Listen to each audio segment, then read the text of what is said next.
بسم اللہ الرحمن الرحیم الحمد للہ رب العالمین والصلاة والسلام علی رسول اللہ وعلی آلہ وصحبہ اجمعین اما بعد اعوذ باللہ من الشیطان الرجیم بسم اللہ الرحمن الرحیم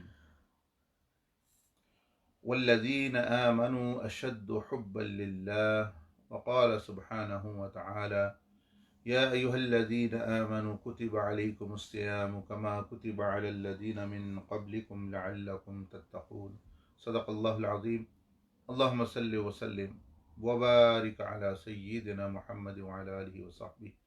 السلام علیکم ورحمۃ اللہ وبرکاتہ والسلام علینا وعلی عباد اللہ الصالحین. الحمدللہ اللہ جل مجدہ کے فضل اور احسان سے ہم کوشش کر رہے تھے کل سے کہ عبادت کی جو اصل حقیقت ہے اور اس کے ضمن میں خاص طور پر جو روزے کی حقیقت ہے اس کو سمجھنا.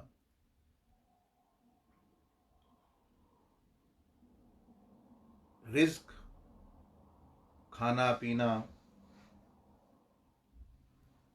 کو انسان بوجھ نہیں سمجھتا بلکہ شوق سے وہ طلب سے وہ کھاتا پیتا ہے، کیونکہ وہ جسم کے لیے توانائی اور زبان کے لیے لطف اور ذہن کے لیے اطمینان کا باعث ہے. جب بندے کو، انسان کو یہ حقیقت بھی اس کے علم میں آ جائے گی کہ جو روزہ ہے یہ بھی توانائی کا ذریعہ ہے، یہ بھی روح کا رزق ہے اور جسم کو بھی فائدہ دیتا ہے، تو پھر انسان اور نقطہ نظر سے دیکھے گا.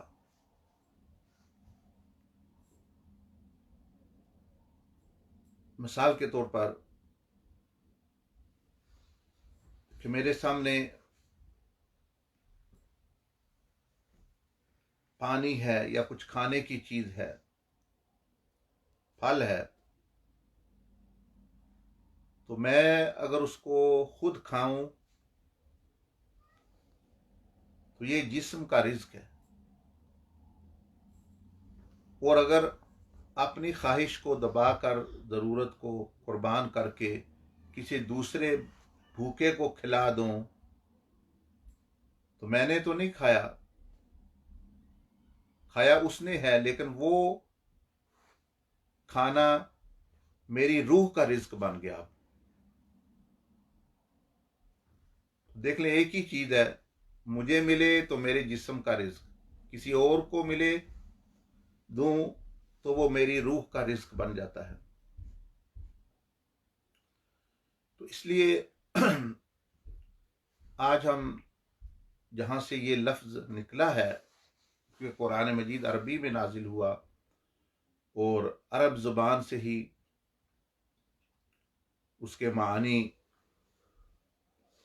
سمجھے جا سکتے ہیں. پھر شریعت کی اصطلاح میں کہ حضور علیہ الصلوۃ والسلام نے اس سے کیا سمجھا، اہل بیت کرام اور صحابہ کرام رضوان اللہ علیہم اجمعین نے کیا سمجھا، تو انسان کو پھر مکمل سمجھ آتی ہے. تو روزے کا ایک مطلب لفظی لغوی معنی یہ بھی ہے کہ روکنا، رک جانا. تو یہ میں نے عرض کی تھی کل کہ رک جانا یعنی کس لیے رک جانا.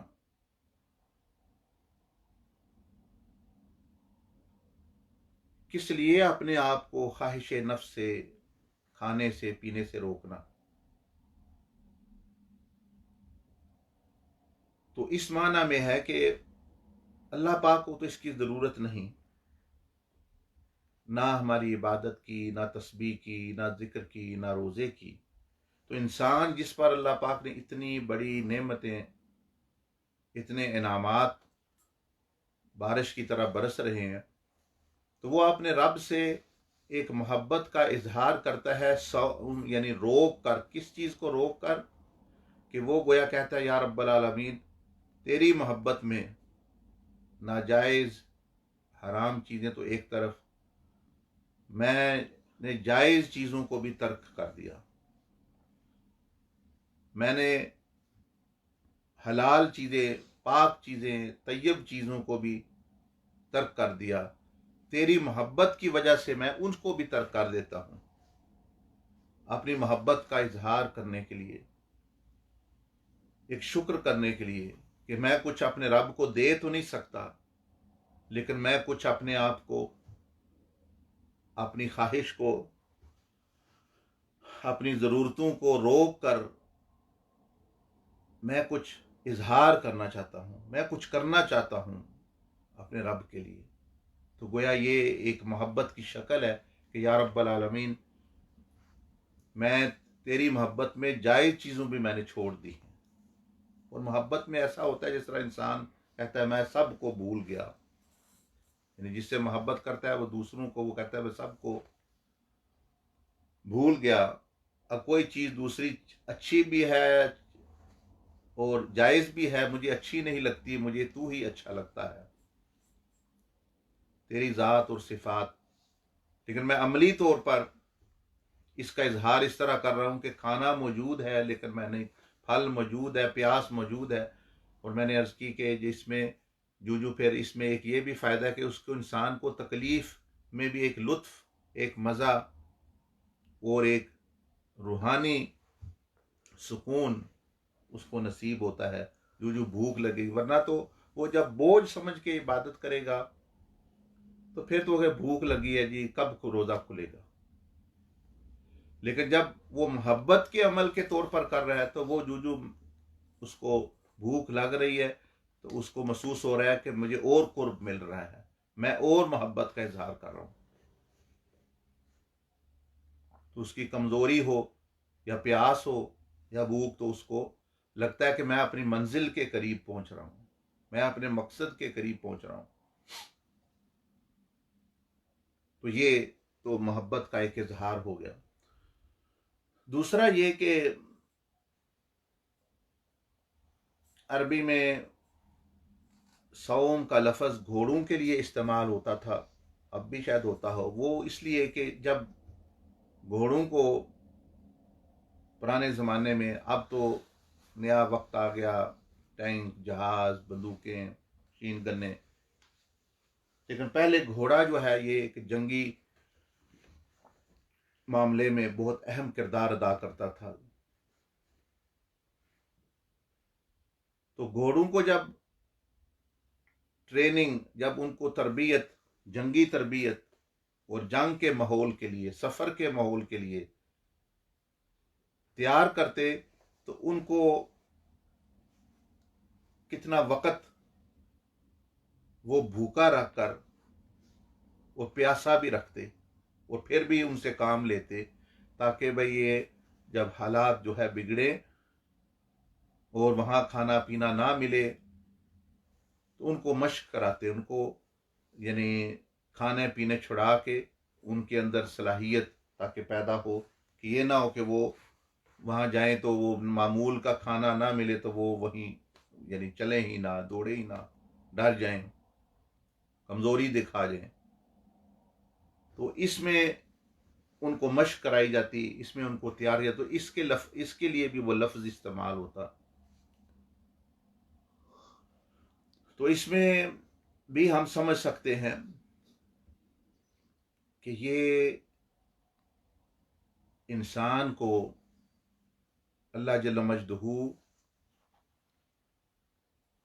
تیار فرما رہا ہے کہ ابھی جو باہر کا بعد کا جو وقت آنا ہے، 11 مہینے، ابھی پورا سال اس نے تقریباً گزارنا ہے، تو اس میں کئی روحانی جنگیں ہوں گی، شیطانی حربے ہوں گے، دنیا کی کشش ہوگی، طرح طرح کی چیزیں آنی ہیں، آزمائشیں آنی ہیں. تو اس کے لیے بندے کو تیار کرنا اور اس کو کچھ جائز چیزوں سے بھی روک کے رکھنا، تاکہ جو ہے اس میں ضبط نفس پیدا ہو. یہ باہر جا کے کم از کم اب حلال سے بھی بچ رہا ہے تو حرام سے تو بچے گا. اب حلال بھی نہیں پی رہا تو حرام سے تو بچے گا جب آزمائش آ گئی. حلال تعلقات بھی قائم نہیں کر رہا ازدواجی تو حرام سے، زنا اور بدکاری سے تو یہ بچے گا بدرجہ اولا. کیونکہ عام طور پر انہی 3 چیزوں کی وجہ سے بندے بھٹکتے ہیں، یعنی رزق، دین، کھانے پینے، دنیا، شہوات، اور جو ہے شہوات کی وجہ سے. تو یہ دونوں چیزوں کے لیے اس کو تیار کیا جا رہا ہے. اور اس میں بھی محبت کا پہلو ہے کہ اس پر مشکل نہ آئے، کہ انسان کامیاب ہو جائے. دیکھیں ایک استاد ہے، وہ اپنے شاگرد کو امتحان کے لیے تیار کرتا ہے. ماں باپ ہیں، وہ بچوں کو مستقبل کے لیے تیار کرتے ہیں، ان کی مشق کراتے ہیں، بعض دفعہ ان کو مشکلوں میں بھی ڈالتے ہیں. ماں باپ ہیں، استاد ہیں، مشکل معاملات میں بھی ڈالتے ہیں.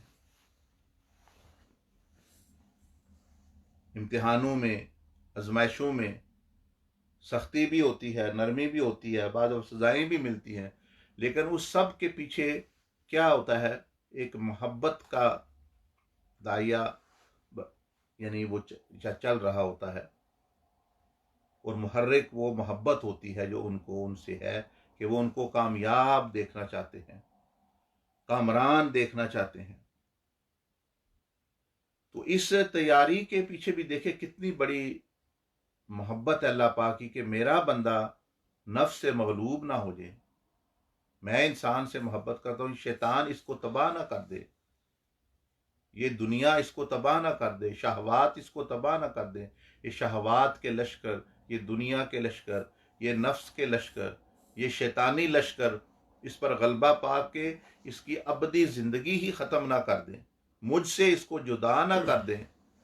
تو اس کے لیے اس کو ہتھیار دیے جا رہے ہیں، مشق کرائی جا رہی ہے.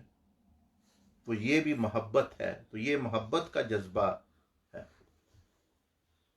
کار فرما ہے اس کے پیچھے.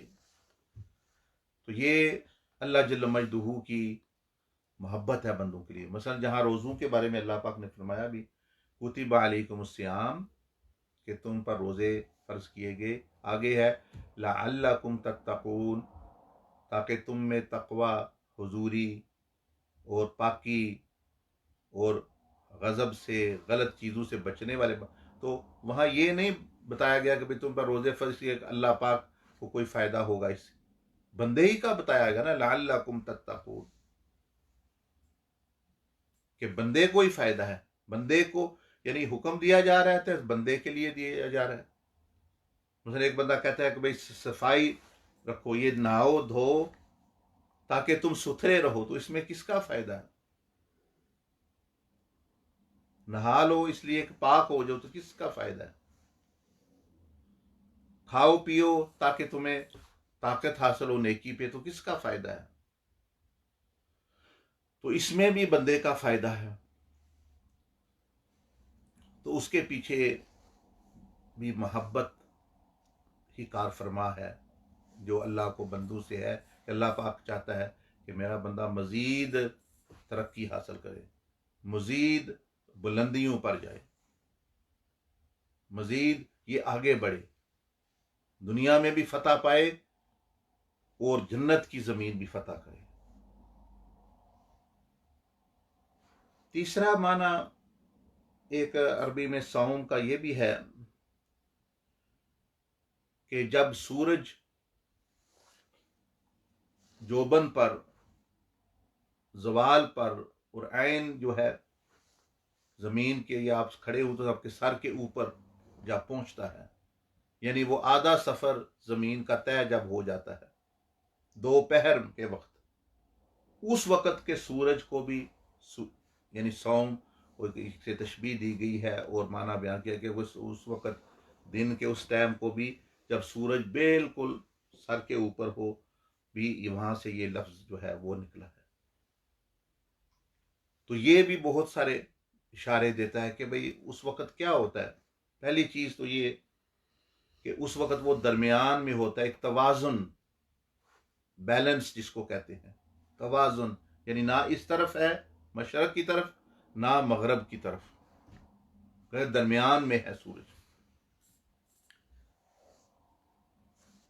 جیسے ترازو کا کانٹا ہوتا ہے درمیان میں، تو اب سورج درمیان میں ہے تو اس کو بھی روزے، تو مطلب کیا کہ جس طرح سورج درمیان میں ہے اسی طرح بندے کو کہا جا رہا ہے کہ یہ جو روزہ ہے یہ توازن پیدا کرنے کے لیے ہے، یہ تمہاری زندگی میں اعتدال لانے کے لیے ہے کہ تم نرے ایک ہی طرف نہ ہو جاؤ، دنیا کے ہی نہ ہو جاؤ، وہ نرے آخرت کی طرف رجحان کر کے دنیا کو ہی اور حقوق کو نہ بھول جاؤ۔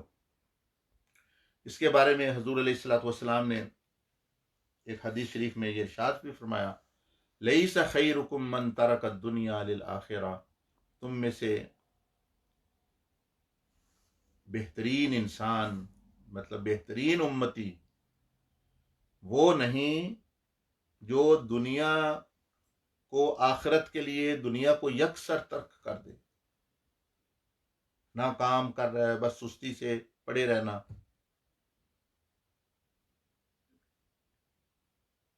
تو یہاں وہ بھی بیان نہیں ہو رہا، یہاں تو اس کو بھی بہترین نہیں کہا جا رہا کہ جو سستی نہ کرے بلکہ دنیا کو کا کام نہ کرے، کھانا پینا، رزق کمانا، بچوں کو دینا، کمانا، رشتہ داروں کے ساتھ جو ہے احسان و سلوک، جو حقوق ہیں، حکومت کے جو حقوق ہیں، مخلوق کے جو حقوق ہیں، اس دنیا کے جو حقوق ہیں وہ نہ ادا کرنا، اے جی ہم تو آخرت کی طرف ہی رجحان رکھے ہوئے ہیں۔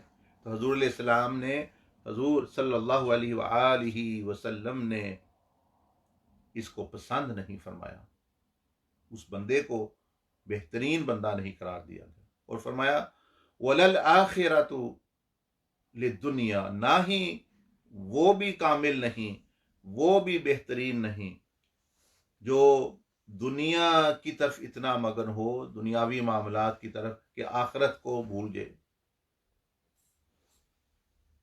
تو یہ دونوں انتہائیں ہیں، اسی سے انتہا پسندی پیدا ہوتی ہے۔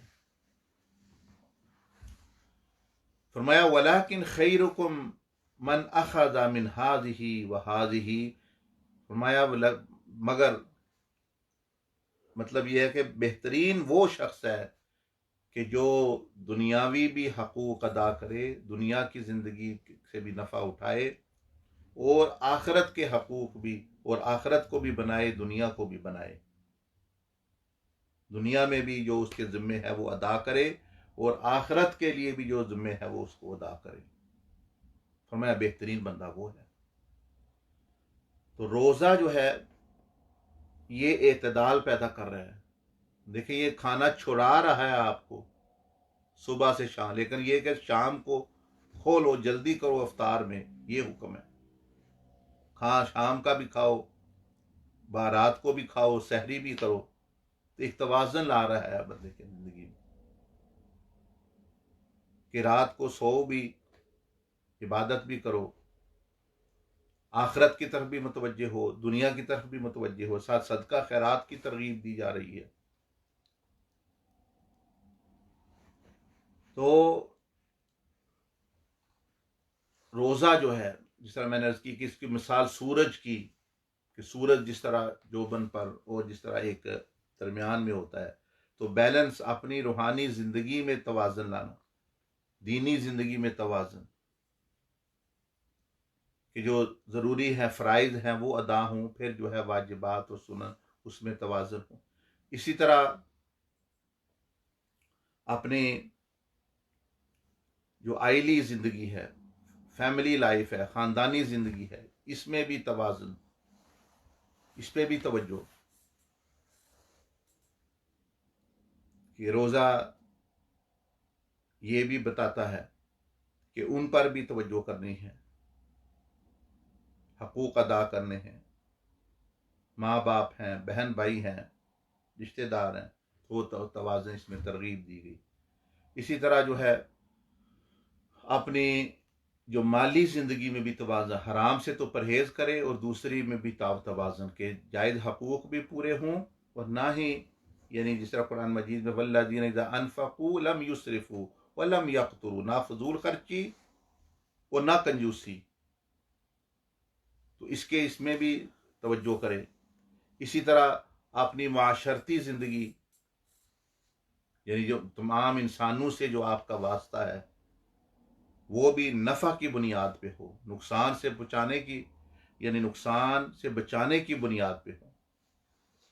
اسی طرح انسان کے اندر روزہ جو ہے یہ ایک توازن، اس کے جذبات میں توازن پیدا کرتا ہے کہ بندہ اس کو مشق کر رہا ہے۔ مثلا حضور علیہ السلام نے فرمایا کہ روزے کی حالت میں اگر تم سے کوئی جہالت سے پیش آتا ہے یا غصہ کرتا ہے یا لڑتا ہے تو تم صرف اس کو جواب میں یہ کہہ دو کہ میں روزے سے ہوں، یعنی میں تو مشق کر رہا ہوں، میں تو یعنی اس کی ٹریننگ کر رہا ہوں، تو میں ٹریننگ میں ہوں، میں نہیں تمہارے یعنی اس کا جواب دوں گا، میں تو مشق کر رہا ہوں کہ توازن آئے، کہ ایک بیلنس آئے، جذبات میں بھی، محبت میں بھی بیلنس ہو۔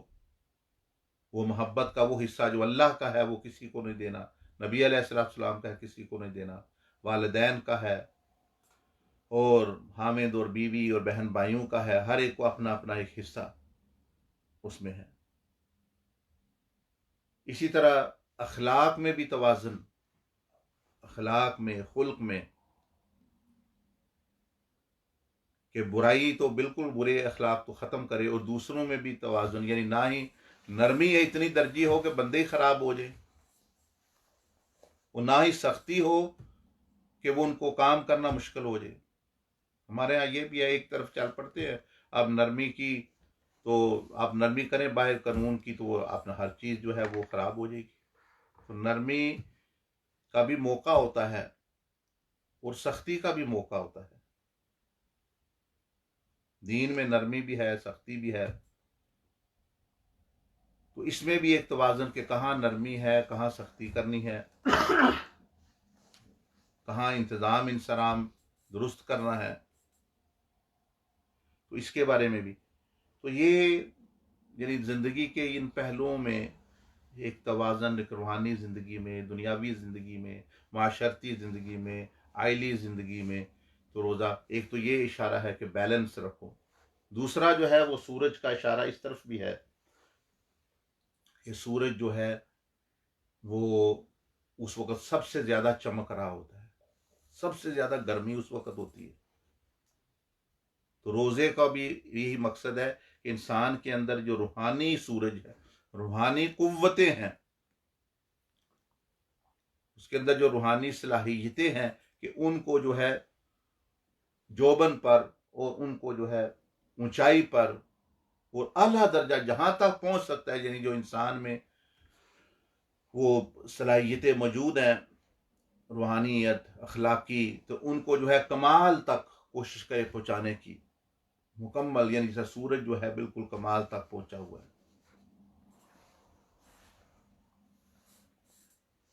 اسی طرح جو ہے سورج میں پھر یہ بھی ہے خوبی کہ اس وقت سورج سب کو روشنی دے رہا ہوتا ہے، تفریق نہیں کرتا، جو بھی اس کے ساتھ آئے، سامنے آئے، اس کی یعنی زمین کا رخ جو اس طرف ہے، غریب ہے، امیر ہے، کافر ہے، مسلمان ہے، دوست ہے، دشمن ہے، سب پر روشنی اس کی چل رہی ہے۔ اسی طرح یہ روزے کے اندر، روزے دار میں یہ صفت پیدا کی جا رہی ہے کہ اس میں بھی شفقت کا سورج ایسا ہو کہ اس کی شعاؤں سے کوئی بھی محروم نہ ہو۔ جس طرح حضور علیہ السلام کے بارے میں آیا کہ وہ رحمت للعالمین، کہ ہاں پورے اس دنیا کے لیے نہیں، اس دنیا کے انسانوں کے لیے نہیں، اس دنیا کے جنات کے لیے نہیں، اس دنیا کی مخلوق کے لیے نہیں، تمام دنیائیں اور تمام کائناتوں کے لیے آپ رحمت۔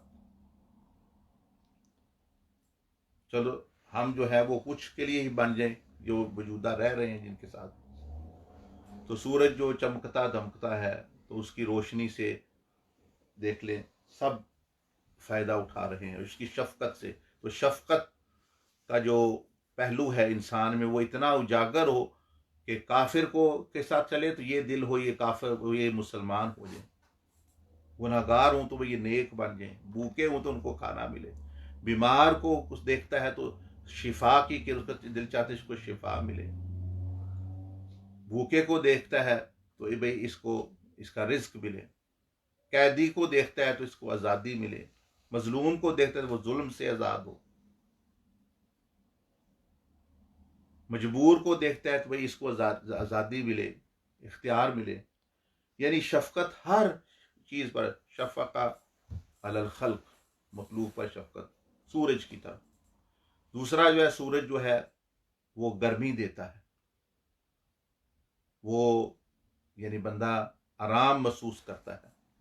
تو اس میں یہ صفت پیدا ہو کہ وہ آسان ساتھ چلنے والا, سہولت کے ساتھ ماننے والا, آسانی سے ماننے والا, ہر ایک کے ساتھ چلنے والا اور معاملات کو آسان بنانے والا, یعنی اس میں آسان بنانے والی صفت ہو کہ دوسروں کے لیے آسانی پیدا کرے, دوسروں کے لیے آسانی پیدا کرے. سورج جو ہے وہ قوت بھی دیتا ہے, وہ انرجی بھی دیتا ہے. اس کا مطلب کہ کیا کہ دوسروں کو امید دلانا, امید کی قوت, روحانی قوت کے ساتھ ان کو نفع پہنچانا, فائدہ پہنچانا.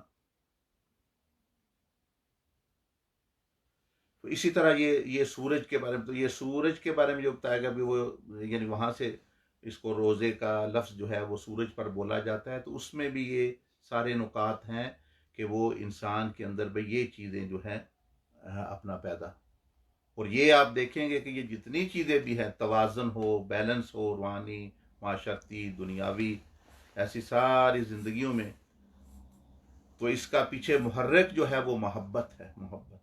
کیونکہ جب یہ اس طرح پیش آئے گا تو دنیا میں محبت پھیلے گی, لوگوں میں محبت پھیلے گی. تو جب محبت کی کرنیں ان پر پڑیں گی تو ان کے دل میں بھی محبت, پھر وہ آگے جا کے وہ محبت اپنا دیں گے. کیونکہ انسان کے پاس کہتے ہیں دکان میں جو سودا ہے وہی کچھ وہ دوسروں کو دے سکتے, برتن میں جو کچھ ہے وہی کچھ اس میں نکلے گا.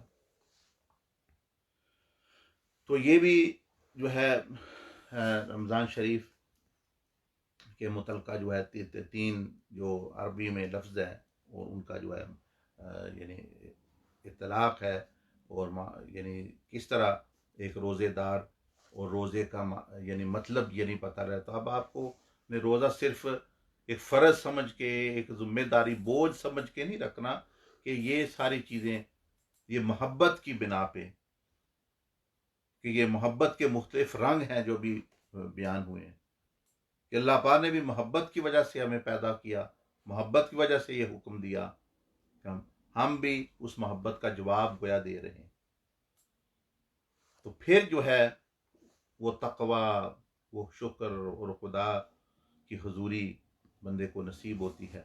اللہ جل مجدہ مجھے بھی آپ کو عمل کی سمجھ کی توفیق عطا فرمائے. اور ساتھ ہی ساتھ اگر آپ نے کوئی بات پوچھنی ہے, کوئی سوال کرنا ہے تو وہ بھی آپ کو اجازت ہے. اور جیسے میں نے کل بھی عرض کی تھی کہ روزے کا جو ہے ایک خاص مقصد ہے, یہ مہینہ ایسے ہی گزر جائے گا اگر بندے نے تدبیر نہ کی, پلان نہ کیا.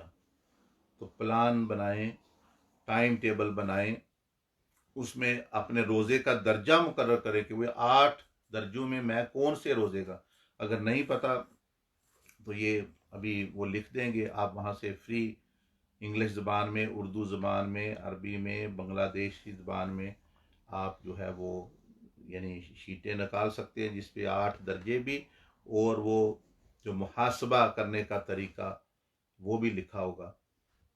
تو آپ جو ہے وہ ڈاؤن لوڈ کر کے یہ ایک بہترین رمضان آپ گزار سکتے ہیں, اور ساتھ ہی ساتھ روزے کا بہت زیادہ نفع حاصل کر سکتے ہیں. اور کوئی بوجھ نہیں، بلکہ آپ کو خوشی ہوگی، رکھ کے بھی وہ جانے کا غم ہوگا. تو یہ چیز ہے.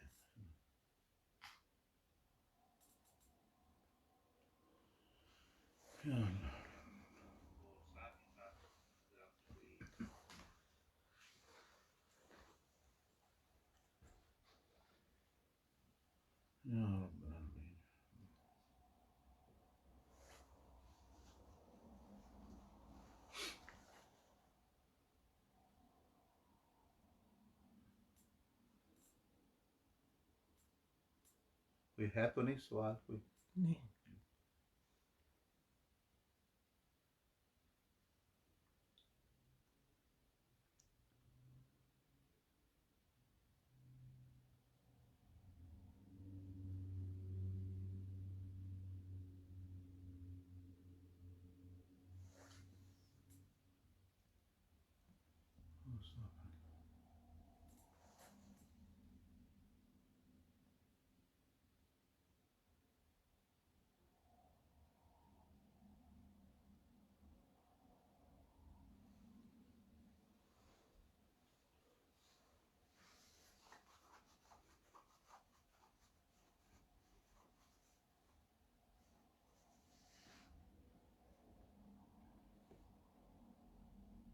دیکھو کوئی ہے.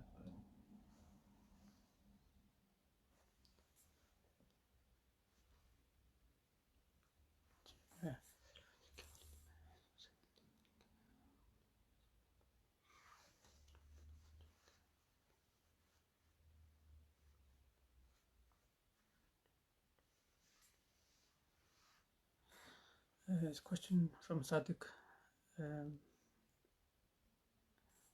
from YouTube.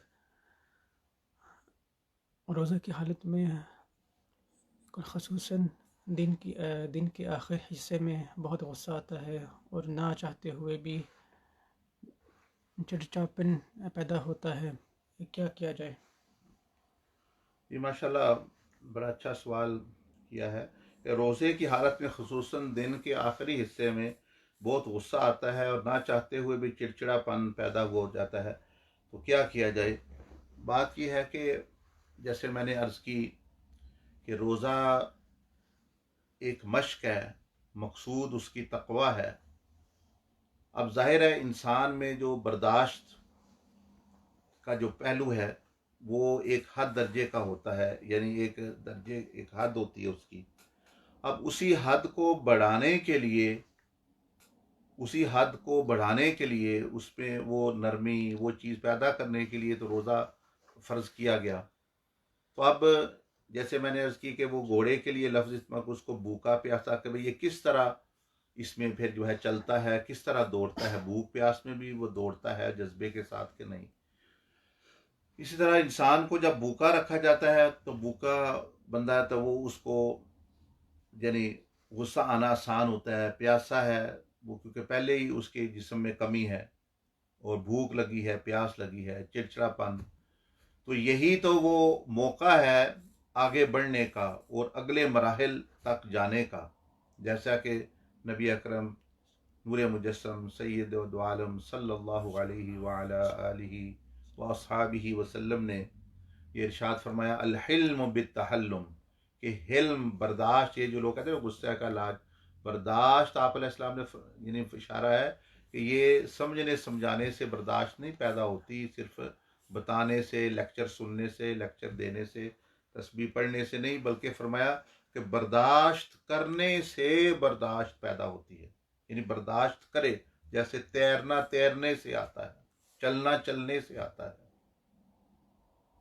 تو اسی طرح برداشت کریں. تو جب وہ چڑچڑا پن وہ چیز پیدا ہو گئی، ابھی تو امتحان ہے، آزمائش ہے کہ بندے کو یہی وہ مرحلہ ہے جس سے وہ اس اپنی برداشت کی حد کو جو ہے وہ اور وسیع کر سکتا ہے، اپنے حلم کو اور بڑھا سکتا ہے. تو یہ تو مشکل جو آتی ہے، یہ چیز جو پیدا ہوتی ہے، تو وہ اسی لیے کہ وہ اگلے مرحلے تک جانے کے لیے ایک وہ سیڑھی کا کام دیتی ہے. تو اس وقت وہ اگر کرے گا تو اس سے پھر اس کی عام روز مرہ کی زندگی میں، یعنی رمضان کے بعد جو آنے والی ہے، تو وہ اس کے لیے برداشت کرنا آسان ہوگا. یہ چیز ہے. تو جیسے بندہ کہے کہ بھوک لگ جاتی ہے تو کیا کرے بندہ، وہ اسی لیے کہ بھائی انسان کے اندر ضبط پیدا ہو. تو چڑچڑا پن یہ اس کا مطلب ہے بھائی وہ آخری حدوں کو چھو رہی ہے، یہی اس کی برداشت کی حد تھی. مثلا 5% تک وہ پہنچ آیا، 5% تک. اب یہ 6 ہو جائے، 7 ہو جائے، تو اس کے لیے پھر اس کو کرنا کیا ہے کہ اسی وقت ضبط کر کے یعنی حلم اختیار کرنا ہے. اور یہ فیصلہ کر لے ذہن میں کہ میں نے کسی سے جو ہے اس طرح درستگی کے ساتھ اور سختی کے ساتھ نہیں، بلکہ پیشہ نہ زبردستی کر کے نرمی، اسی سے پھر جو ہے وہ نرمی جو ہے وہ پیدا ہوگی. اور So question from Roger. When can and should a person recite the prophetic supplication لا حول ولا قوة إلا بالله لا منجأ ولا منجأ إلا إليك? This is a supplication when anyone is in difficulty, anyone is in you may say a major problem or dilemma or big trouble, or person he has reached, as though from his knowledge point of view he has reached a dead end and he doesn't he see any way out from it. So then a person recites this, inshallah, and there will be a beneficial and a way out for that. It's a very blessed dhikr, la hawla wa la quwwata illa billah, la malja wa la manja min Allah illa ilayh. So it has many other benefits as well.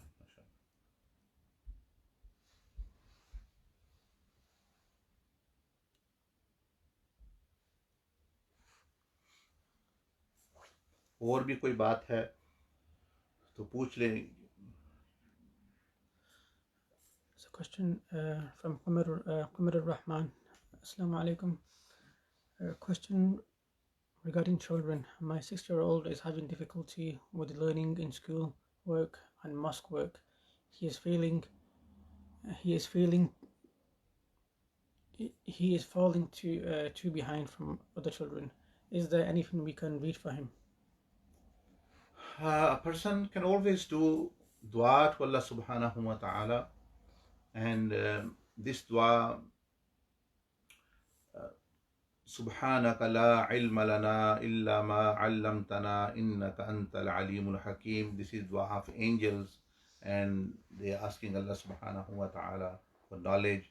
And so one can read this dua actually, and they can read this dua and ask Allah Jalla Majduhu to increase them in their capacity, and practice and some help and support from other also is helpful. So again repeat, subhanaka la ilma lana illa ma 'allamtana innaka antal alimul hakim.